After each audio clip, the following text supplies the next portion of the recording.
সকাল থেকে সন্ধ্যা পর্যন্ত গ্রামের একদম সাধারণ একটা দিন, কিন্তু এই দিনের ছোট ছোট মুহূর্তগুলো দিনটাকে সুন্দর করে তুলেছে। চলো আজকের দিনটা তোমাদের সাথে শেয়ার করি। হ্যালো এভরিওয়ান, আসসালামু আলাইকুম। This is me Shamima from my page Shamima's story. Welcome back to my mini blog. ভিডিওটা শুরু করার আগে সবাই লাইক, কমেন্ট এবং ফলো করে দাও।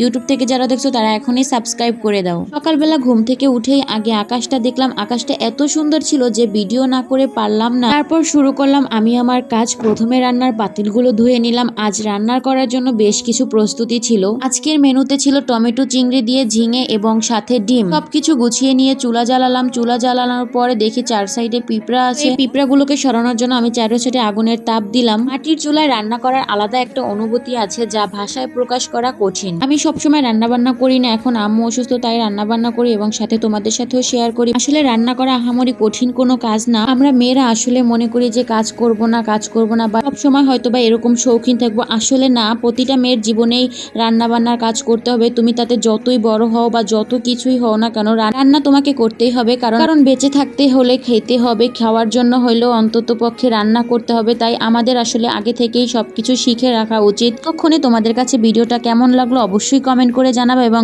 সবাই ফলো এবং সাবস্ক্রাইব করতে ভুলবে না। কে কে রান্না করতে পারো অবশ্যই কমেন্ট করে জানাবে। তারপর আমি এখানে প্রথমে ডিম রান্না শেষ করলাম, তারপর ঝিঙে তরকারি রান্না শুরু করলাম। এখানে আমি চিংড়ি মাছ এবং মশলা কষিয়ে তারপর এটার ভিতরে ঝিঙেটা দিয়ে দিলাম। তো এখানে আমি একটা কথা তোমাদের সাথে বলতেছিলাম। কথাটা হচ্ছে এই যে ঝিঙে তরকারিতে কষানোর পরে পানি দিতে হয় না, কারণ এটা থেকে অটো পানি বের হয়, তাই আমি এখানে দিলাম। তারপর আমি টমেটো সেদ্ধ হওয়ার পরে টমেটো দেবো, কারণ এই যে দেখো এখানে পানি বের হয়েছে।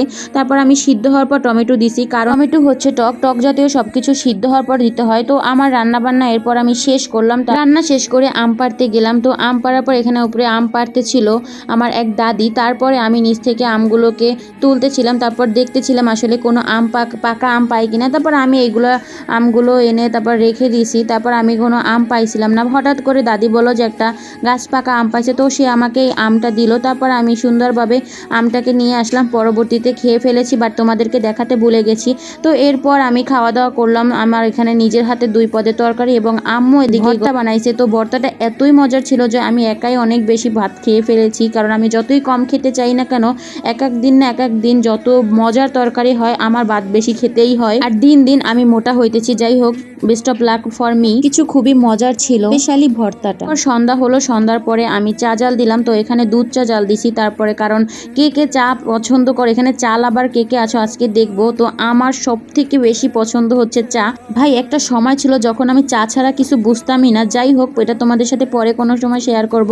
এরপর আমি চা খেলাম মুড়ি চানাচুর দিয়ে, বেস্ট একটা কম্বিনেশন। আজকের ভিডিও এই পর্যন্ত। সবাই ভালো থাকো, সুস্থ থাকো, দেখা হচ্ছে নেক্সট কোনো ভিডিওতে। আল্লাহ হাফেজ এভরিওয়ান।